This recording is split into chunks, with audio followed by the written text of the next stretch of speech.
Yo, what's up, everybody? This is your boy Hanoch. I'm super excited for doing this video. Yeah, man, I'm gonna be brief. I'll try my best to be brief. So, I'm just going to explain who is James because it's not just a name, you know what I'm saying? It's somebody that I had a relationship with, and yeah, I just want to explain that so that everybody can also understand the feelings behind the song, Dear James. You know what I'm saying? Hope you hear me out right there in heaven. Fist left Father's Day every time. So James was someone that I loved dearly, and James was someone that brought me up while I was still young, an infant. I remember a lot of things about him, but what I want to say, I want to explain everything. When I was born in Joburg. Because my mom was working, she didn't know where to leave me. So I had to go to Mpumalanga, come to Mpumalanga, and then that's where I was staying. Firstly, I stayed with my grandmother for like a couple of months. Then my mother's sister said, "Oh no, I'm going to take care of him." And then that's when she took me, and my mother's younger sister, husband was James. So James was someone that brought me up, and it's so crazy, man. I can say a lot about him. I remember every time wherever he goes, you know, was drinking and stuff. He used to say let's go, and sometimes he'll come back like late at night, and because it was dark and I was young then, so I'll go with him without even wearing shoes, you know what I'm saying? And it was dark, so as a kid I enjoyed all the drinks. I enjoyed drinks, I mean like cold drinks. I mean knickknacks and all that. So I enjoyed all that because I was just a kid. So whenever we leave, he will see that, okay, it's dark. My son can't just walk, you know what I'm saying? So what if there are bottles and all that is gonna hurt him on the leg or on the foot? So yeah, he was like, okay, you know what? I'm gonna take you and put you around my neck. So that's what he usually do. He'll put me around his neck, and mind you, the man will be like so drunk, and he'll be holding a bottle at the same time. So wherever he walks, sometimes he will trip. Whenever he trips, he will drop the bottle, and it will just break, and he will hold me. So for me, like when I'm reflecting back, and back then as a kid, I knew that this man loves me, bro. So now every time when I think about it, I'm like, wow, wow. You know, whenever a man trips, they always put up the bottle. So for me, like to let that bottle drops down and then it breaks, and he holds me so that I don't get hurt. For me, that was like, wow, wow. So, like, those are instances where whenever I look back and I think about him, I'm like, wow. And we used to swag up, man. You remember the clothes, there was this clothes, we used to call them Soul Brothers, you know, those nice patins. I think even like countries up in Africa, they still wear them. We still wear them here in South Africa.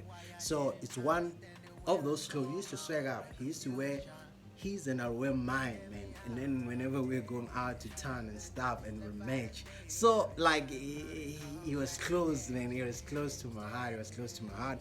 It happened that now I moved back. I stayed with my grandmother, and I finished like primary school. I finished high school, and I went to study in Cape Town. Okay, I started in Cape Town. While I was still in Cape Town, it was like some couple of years later, not seeing him, you know what I'm saying? So when I heard that he was sick, I came back home, I went to see him. And then I saw him, like I even prayed with him. And then like, yeah, man, we spoke. And for me, it was like everything because I was speaking to him, you know, almost like, and yeah, man, we spoke a lot of things, and for me, it was like, wow, wow, wow. I enjoyed those moments. I enjoyed those moments. I went back to Cape Town. While I was still in Cape Town, we used to call each other. I used to talk to him.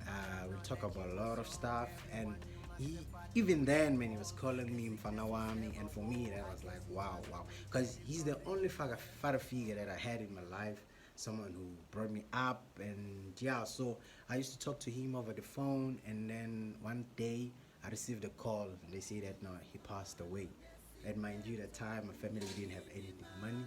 We tried by all means, but I couldn't come back. So for me, it was like, oh my God. And I was in Cape Town. I didn't know anybody who can give me money to come back home, or even if I did, but I was a bit like afraid. I don't know.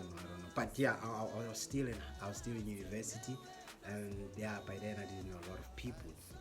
So yeah, for me, yeah, man, we had a tight relationship. I still think about him even today. Yeah, and sometimes when Mamnana wants to beat me, because I was not that bad, but I was a bad, like very bad kid, not that bad. I don't know if it makes sense, but it was somewhere like that. So yeah, so yeah, every time when he wants to beat me, he'll always intervene. Almost man, and then he wants to talk to me, like like a man. I'm a young man at the time. He wants to talk to me, wants to reason with me, and yeah, man. And most of the time I'll get it why I shouldn't do this because I was a kid, man. I was just doing everything, anything that I think of, I'll just do. So yeah, I remember even this one time. I don't know, man, whether it's because I wanted to be in science or what. I just took a candle, I light up the whole, what you call that thing, by the window, curtain.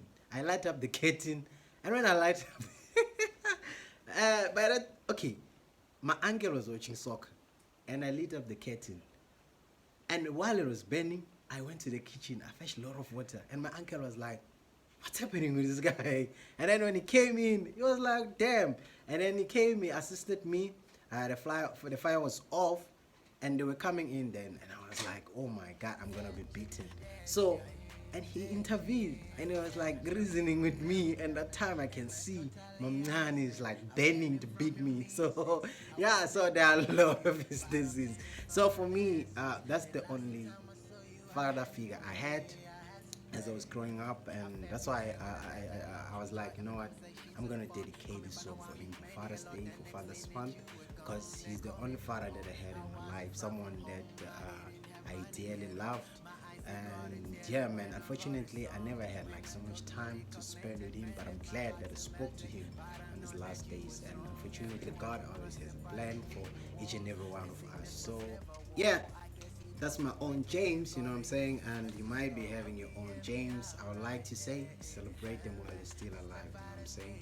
And even when they're gone, still celebrate them, especially when they impacted your life positively. Just try to celebrate them. Just try to celebrate them.